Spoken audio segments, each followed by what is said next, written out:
everyone. Today we have our another new episode, and we will define action. Our speaker us on the climate action. As we have Professor Raw. First, I would like to give chance, Madam Viva.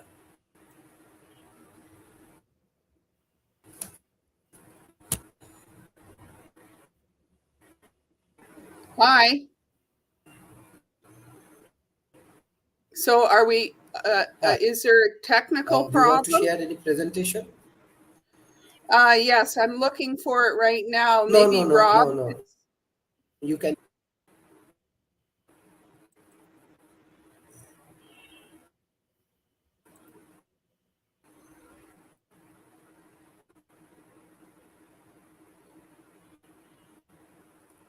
I can't hear you.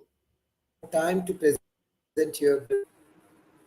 I'm looking for it. Maybe Rob could start first. Would that be all right? I don't have it quite ready. Start? Yeah. I don't have it ready, Sharif. Mr. Rob, you can start. Sure. All right. Climate change. There are two aspects, well, maybe three aspects to mitigating climate change. One is to stop creating the pollutants and climate adjusting chemicals to begin with. Two is to somehow get the chemicals that are going into the environment and causing the greenhouse problems, to remove them from the environment actively. And three is going to happen if we don't do one of the two, which is eliminate the source, the primary source, which is humanity. And the reason why a lot of us are focused on this is that we don't want to end up with option C.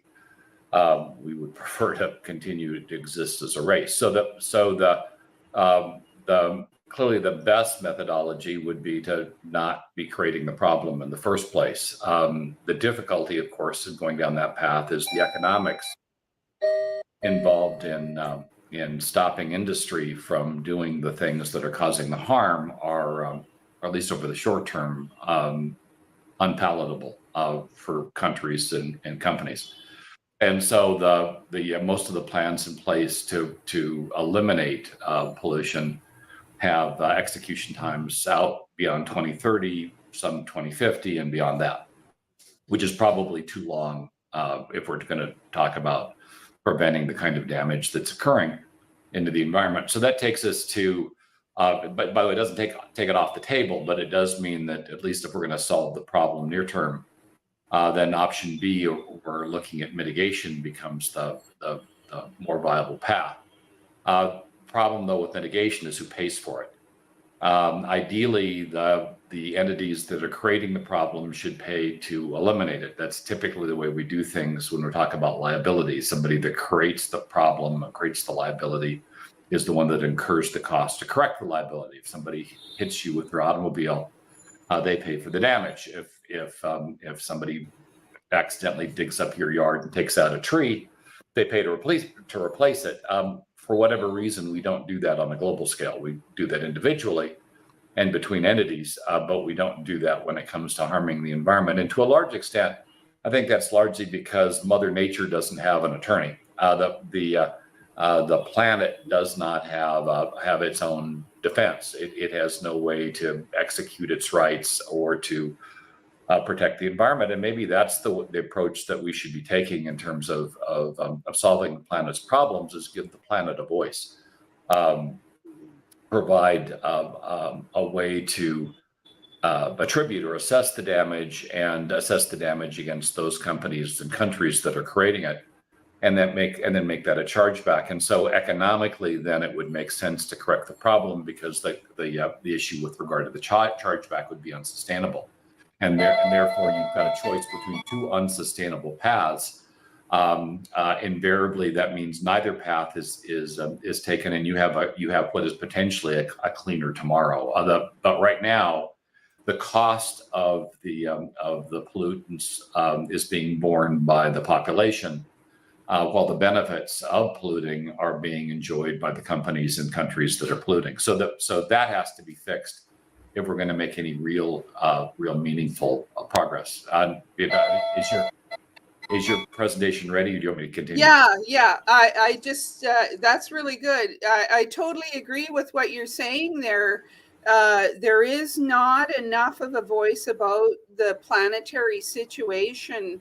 So this is one of the things that we're trying to do to step up with that, because, you know, we watch the hydroxyl radical and we see that methane levels are now going up, and we pair that with the all-time record pollution levels, not only greenhouse gases, but all pollutants. And we see that the natural system is inundated. And, you know, this is where the case and the prosecution by Mother Nature is going to, you know, continue to result in the backlash that it is in terms of consequences. And so this is what we need to understand. And obviously, yes, we need to do everything all at once. So policy change is very, very important, and it needs to happen very quickly. It should have happened 40 years ago. The other problem is that the peer-reviewed science system that we have never got out in front of climate change because it's so slow. And I have to be honest, aspects of the peer-reviewed publication system for science papers are toxic to innovation. So, you know, we have tried to present just basic letters of innovation to a couple of major publications and been flat out turned down, even with peer-reviewed references. So the peer review that happens had never got out in front of climate change, which is a huge flaw in our system as well, too. I want to share a picture of what we have with our hydroxyl dispersal, because the situation is not only about climate action. The actual situation involves a number of other problems that are combining and interlinked. So we have a multimodal collapse happening around biodiversity as well. And so we need to think of solutions that can cover all of these negative spreads all at once. And, you know, my team is maintaining that hydroxyl dispersal as an oxidative event is going to be probably the best option we have. So I'm just going to share my screen here. I just got to find it. And it's not window here. Entire screen. Can you see that? That black graphic? No graphic showing up. Okay, just a sec. I'm trying to give you the full screen. Do you have a full screen there yet? No. Okay, sorry. I hit the present button at the bottom. Is that the one that I'm supposed to have? Yeah. I haven't done it, so okay. But no, it's still not working. Oh, there it is. Okay, here we go. You see that? Nope. Okay, StreamYard.com is sharing a window. So I'm sharing the window, and it's a black background graphic. Can you see it? Oh. Okay. Yeah, still just show. We may be having some kind of a technical problem with StreamYard. Let me see here. Okay, share screen.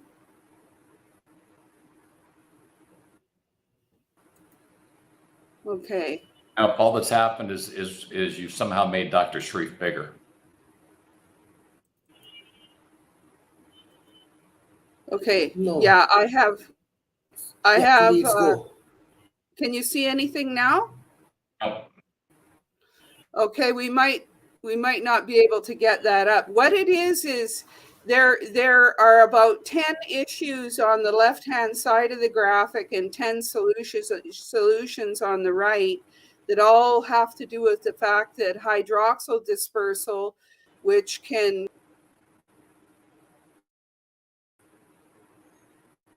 okay, and we lost her.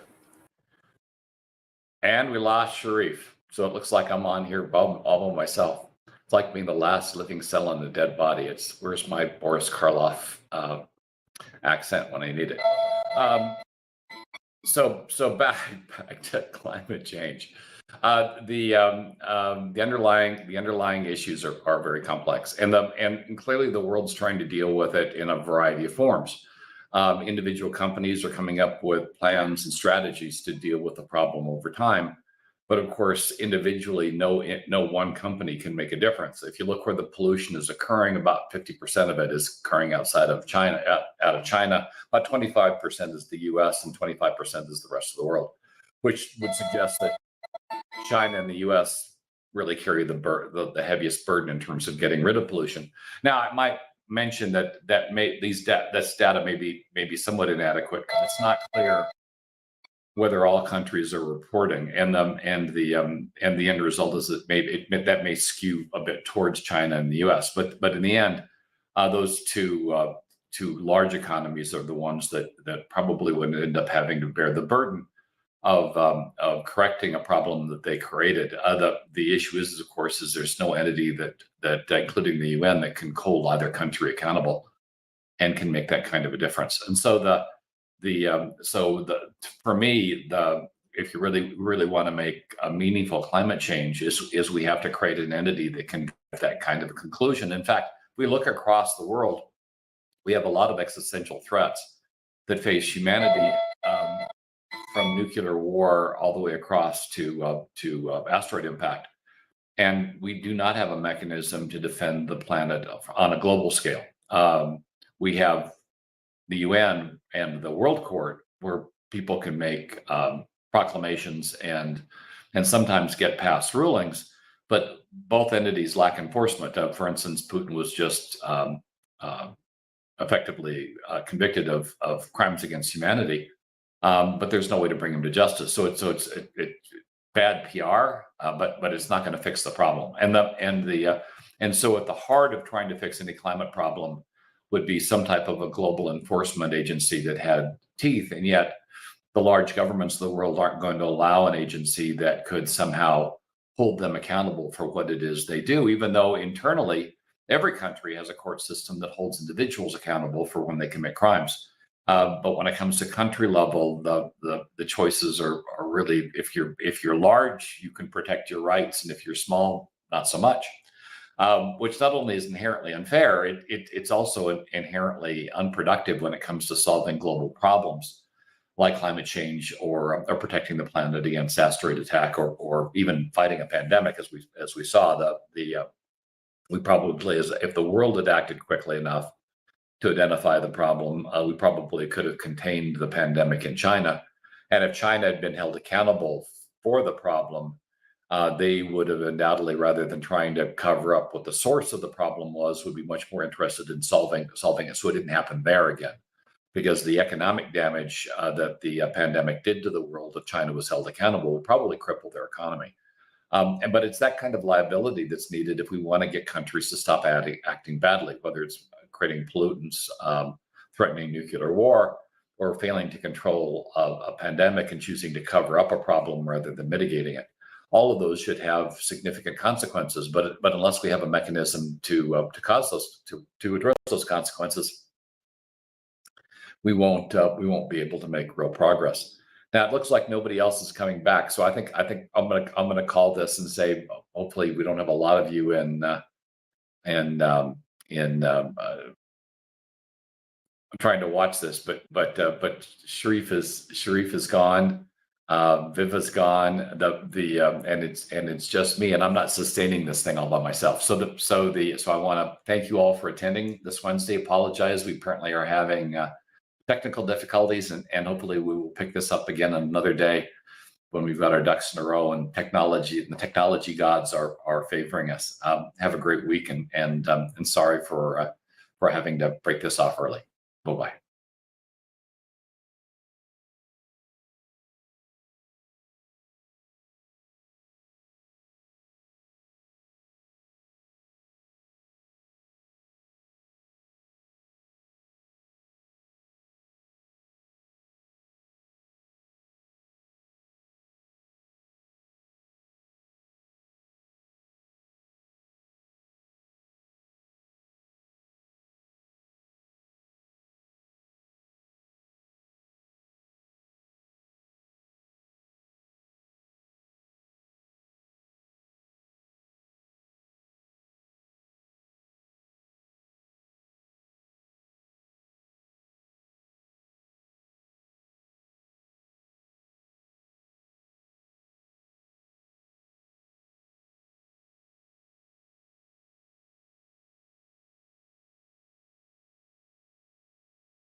Hello, Mr. Rob. So, what you want to continue about this climate action, Well, I pretty much covered everything. I tried to go off on Mr. a Rob? monologue as much as I could. Can you not hear me? Yes, I can hear you. Yeah, Mr. I Rob, think I we're can having a hear lot you. of Can you system. hear me? I can, but we seem to be having a lot of system problems. Okay, okay.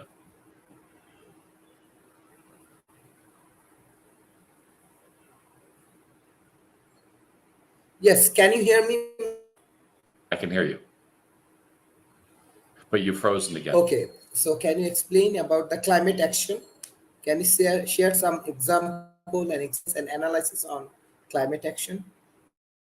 Well, certainly we've got large scale carbon capture going off, programs going on in places like Iceland and Greenland, and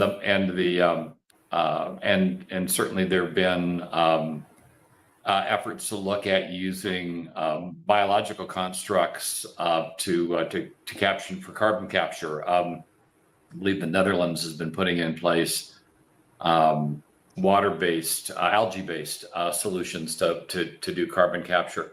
The traditional problem, though, with regard to carbon capture, and trees are, of course, excellent with regard to carbon capture, is keeping the carbon captured. If you put it in trees, but then you harvest the trees, then once the trees are consumed or burned, the carbon is released back into the atmosphere, and so the best methodology is still a path to remove or at least stop putting carbon in the atmosphere. Viva was pointing out that we have a significant problem with regard to methane. And of course, methane is largely sourced through domestic agriculture, the animal husbandry, and cows for the most part. And we can address that just by changing feed. But because of the impact of climate change, large ranches are already underwater with regard to their financials, and so having them go to a more expensive feed that doesn't create carbon emissions, doesn't create methane gas, has become problematic because they can't really afford the feed, which would mean government subsidies so that they could get the feed, and those government subsidies have not shown up. So the issue is we need to address this at a global scale. And yet there really are no programs that are in place to provide global scale level solutions. Inside countries, they can do it, and certainly companies have the authority to do it. But if you look at the company plans, most of their mitigation doesn't occur till the 2030 to 2050 timeframe, with a lot of it heavily weighted to 2050, which I think most of you is going to be too late. Once you get into a climate spiral, then it may, at that particular point, be the only thing we can do is to, dig bunkers underneath the ground and live there. We're already seeing major weather events. A good chunk of the United States has pretty much been stripped of homes now, thanks to hurricanes or tornadoes. And we're only at the beginning of this. It's going to get substantially worse. And so the kinds of things we also need to be doing is we need to be doing and building climate resistant structures. We need to be looking at vertical farming. We need to be moving a lot of things underground because in many areas continuing to do things above ground is going to be problematic. Either a lack of water or a proclivity of large scale climate events. It's going to make farming in particular very, very difficult, let alone living in some of these environments. And so to address climate change, we need to stop making the problem worse. We need to mitigate the problems that we're creating, and we need to adjust to the new world, which is one that suggests our building structures need to be different. Even the way we move around and supply materials needs to be different, because even railroads aren't able to survive some of these climate events. And certainly a large scale trucking is at risk. Anytime you have high winds, the trucks can't get to their destinations. So in the end, I think that we're dealing with a world that's to a large extent still in denial. And we're not just talking about the climate deniers, of even the people that accept climate change is real, aren't doing enough to mitigate it. And the end result is because of a lack of global focus and enforcement, we have a distinct lack of progress, and that distinct lack of progress is putting us all at risk.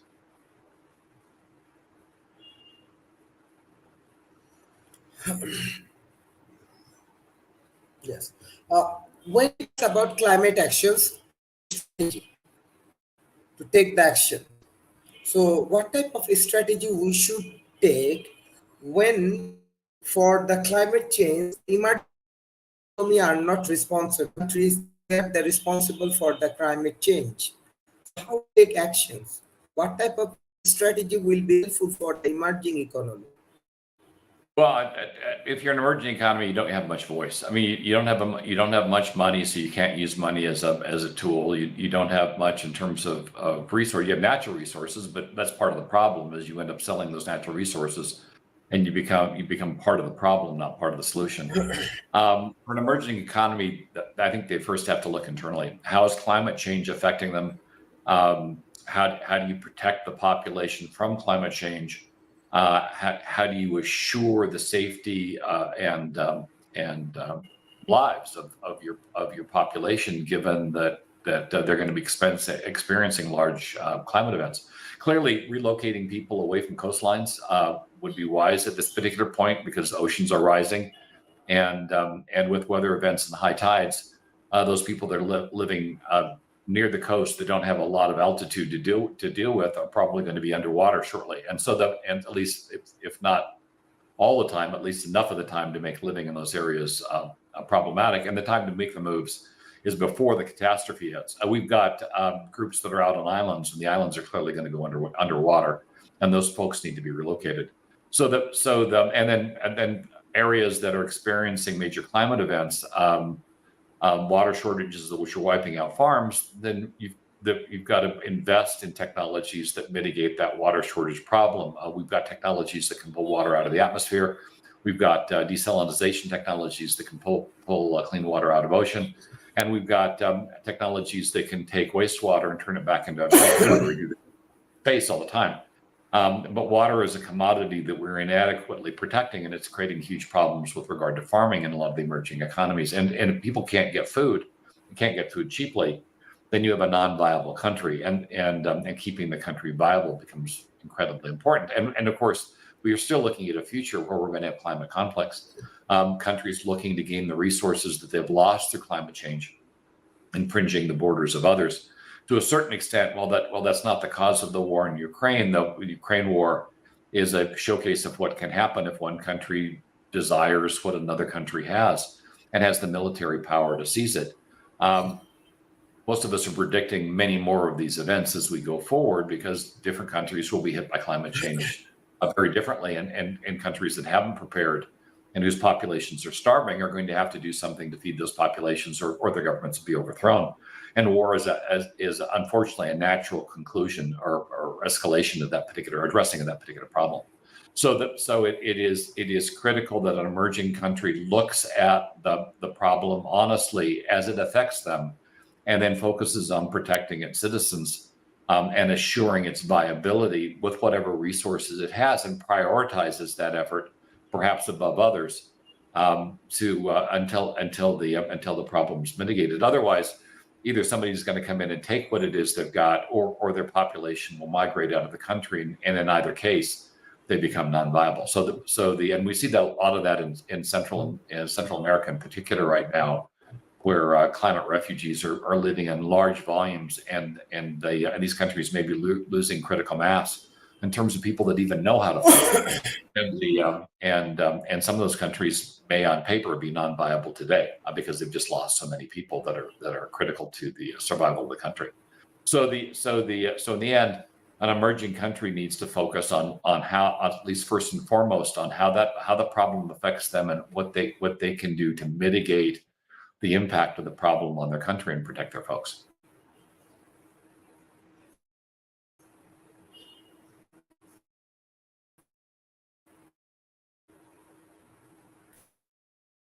How they taking different kind of action to solve this climate-related problem?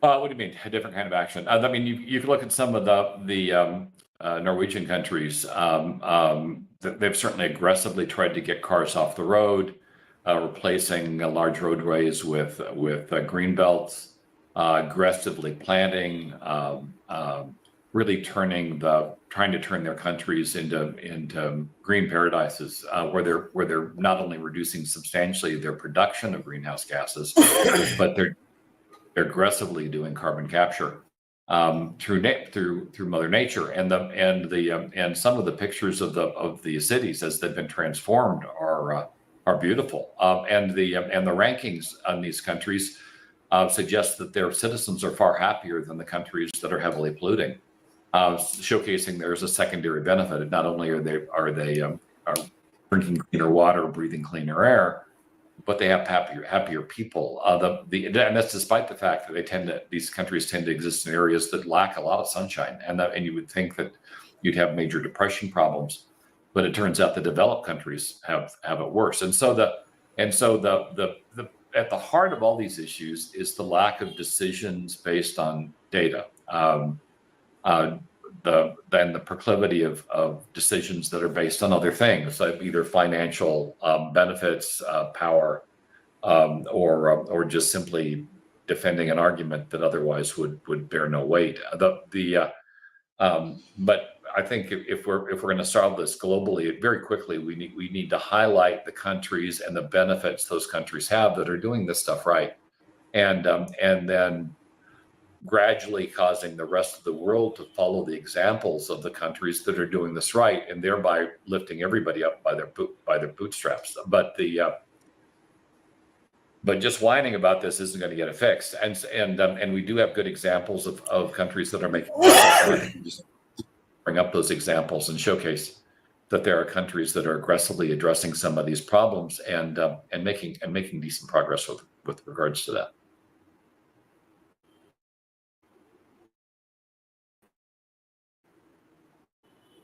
Very important thing is that investment, because if we want to solve this, we need investment. Do you believe that countries, they are happy to support these climate change related activities?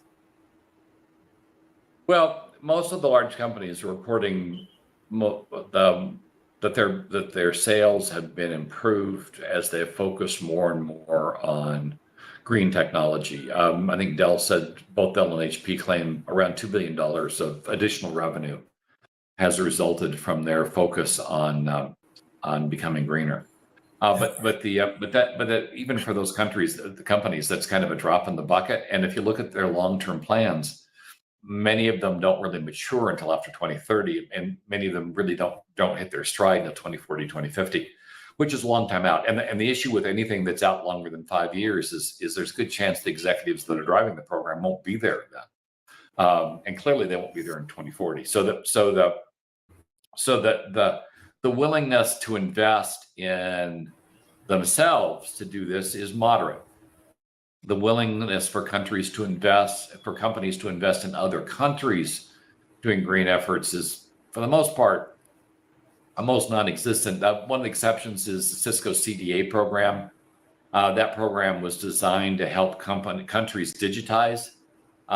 It is a monetized program, but it focuses first and foremost on the needs of the country, but it's unique in the market. The CDA has not been duplicated, to my knowledge, by any other company. And even though it has been very profitable for Cisco, the example that it sets of a company subordinating itself to a country's requirements and needs, while it certainly looks on paper to be excellent, a lot of companies don't want to give up that kind of control, and so that makes implementing a program like CDA very difficult. It's what makes CDA such an innovative program, but also so very unique, is because it gives up so much control to the country, which is what it should do. When you're implementing a program or helping a country advance, the country should be center stage, as should a customer that's driving a particular change. But often with countries, you're dealing with an awful lot of politics, and you're having to work with people that have no idea what it is they're doing, even more so than dealing with other companies. And And the end result is it creates a certain unique kind of friction between the company and the country that's very hard to overcome, because you've got folks that have established a status in their country who like to present they know what it is they're doing, but fundamentally don't understand the technology that they're dealing with, and then the companies get very frustrated because that results in directives that on their face look foolish and unsustainable. And so creating a mechanism where the country and the company can collaborate and collectively come up with a solution that addresses the country's problem requires a lot of rigor. And CDA program has that rigor. That's what it was designed to have. But as I say, to date, it's relatively unique.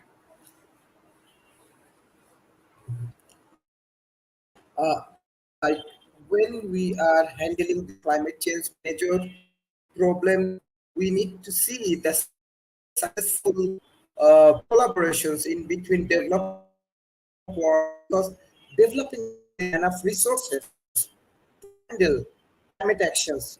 So how we can do more more knowledge sharings in between developed and developing nations.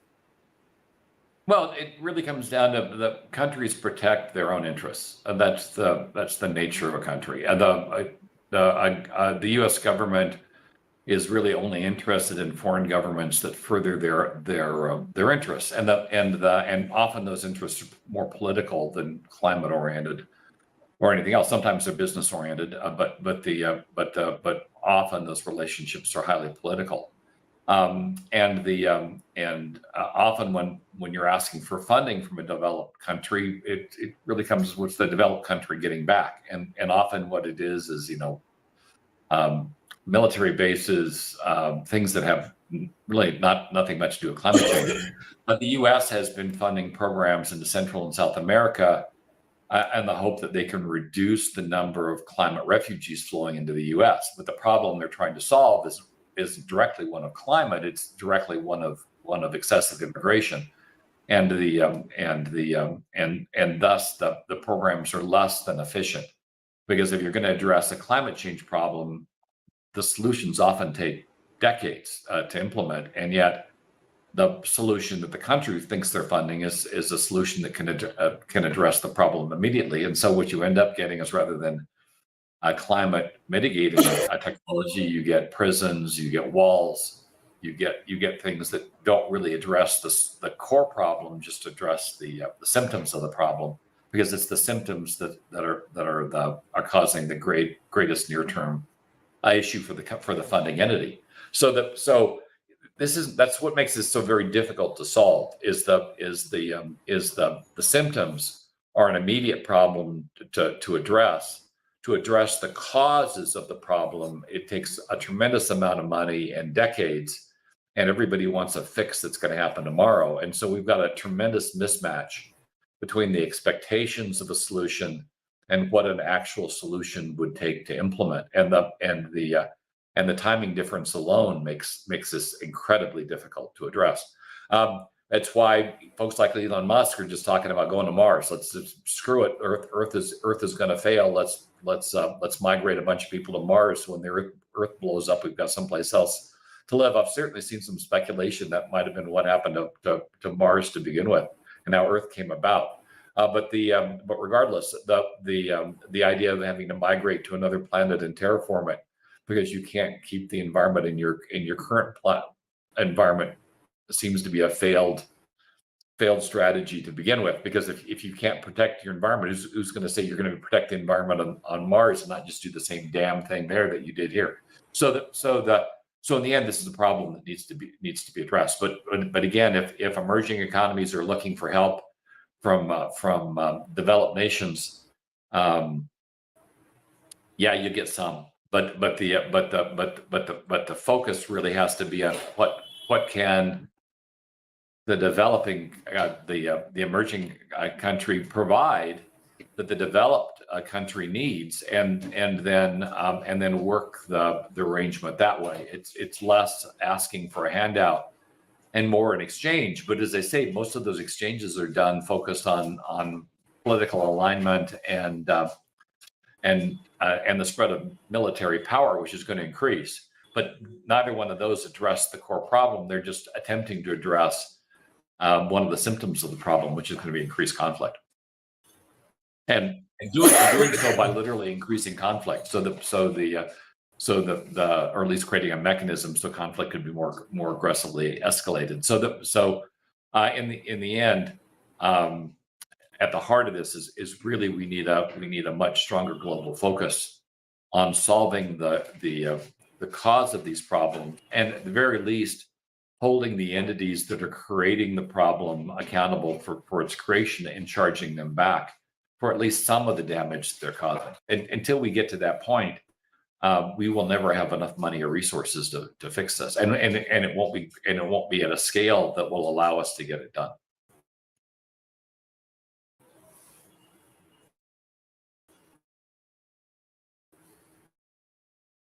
Oh, it looks like Dr. Sharif is frozen again.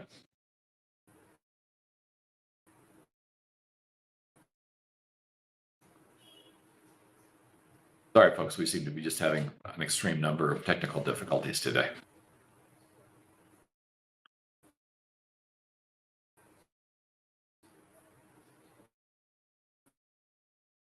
Well, climate change is just one of those problems that we're going to be dealing with for the rest of our lives, and the issue is certainly significant. But the advice continues to be that you can only do what you can do, and for either a developed nation or an emerging nation, what you can do is you can find ways to address logistics problems internal to the country. You can find ways to put in place building requirements that anticipate climate change. And by the way, earthquakes seem to be on the increase as well.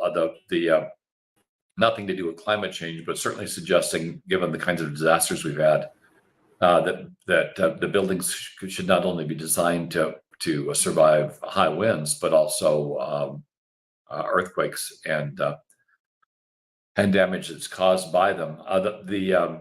With Category 7 probably being the bar at the moment, given the amount of breakage we've had worldwide. But we undoubtedly need to kind of rethink both the building materials that we use to construct homes and buildings with, and the methods that we use to build them. There are building materials, in fact, even using wood, simply by going to nails that were designed for high winds, you can build structures that have a much higher potential of surviving those winds. And of course, in any area with high winds, mobile homes have become problematic because of the nature of the homes. But manufactured homes can be built to aircraft specifications and then can be secured to concrete pads in a way that would allow them to survive these wind events. And so it's just a matter of rethinking. And yes, it's going to add cost to the structure, but the cost of the nature of having to rehome large portions of their population is undoubtedly higher than the collective cost of just building stuff right in the first place. Not to mention the loss of lives that can't be replaced. A lot of nations have shortages of doctors and first responders, and a disaster will take a lot of doctors and first responders out. And so if you can't protect your infrastructure, then you're just one major disaster away from becoming non-viable. So really thinking through what the world's going to look like in 10 years and making sure you're building for that becomes critical.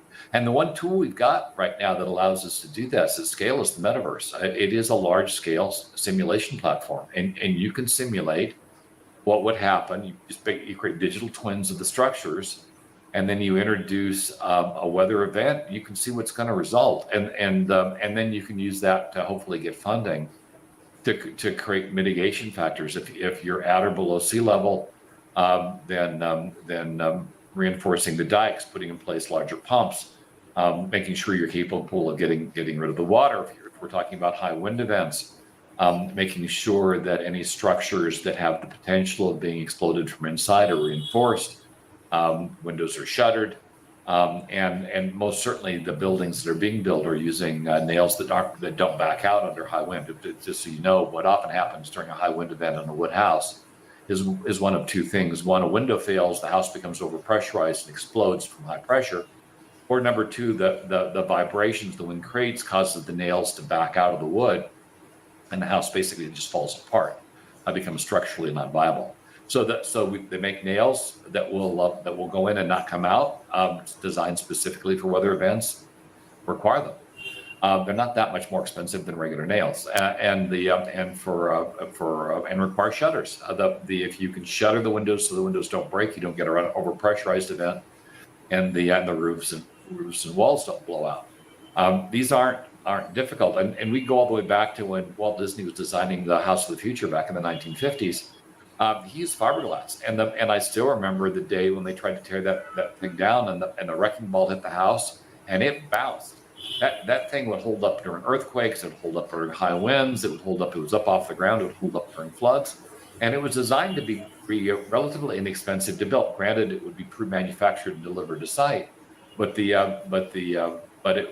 anticipated the tiny house effort because it was relatively small, even though it was designed for a nuclear family, and highly automated, which we can do. But we don't necessarily have to highly automate it. But we are capable of building structures that can survive climate events. We just are choosing not to do it. Mhm. Thank you, Professor Rob, for your excellent contributions.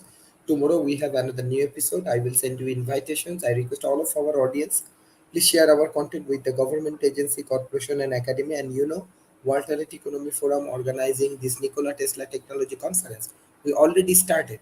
Every Friday we are discussing on Nikola Tesla Technology Conference. And beside that, if you have a research paper you want to publish with us, you can submit your research paper to us, and we can do the peer review process and necessary things, and we can publish your research paper.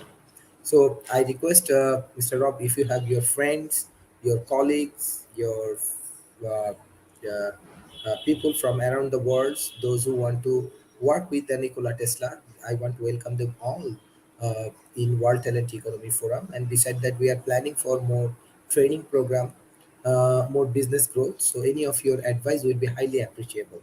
Thank you, Professor Rob, for your continuous support for World Talent Economy Forum. In some point, we have technical problem. I'm sorry about that because there are internet issues. So thank you. Bye bye and take care. Bye bye.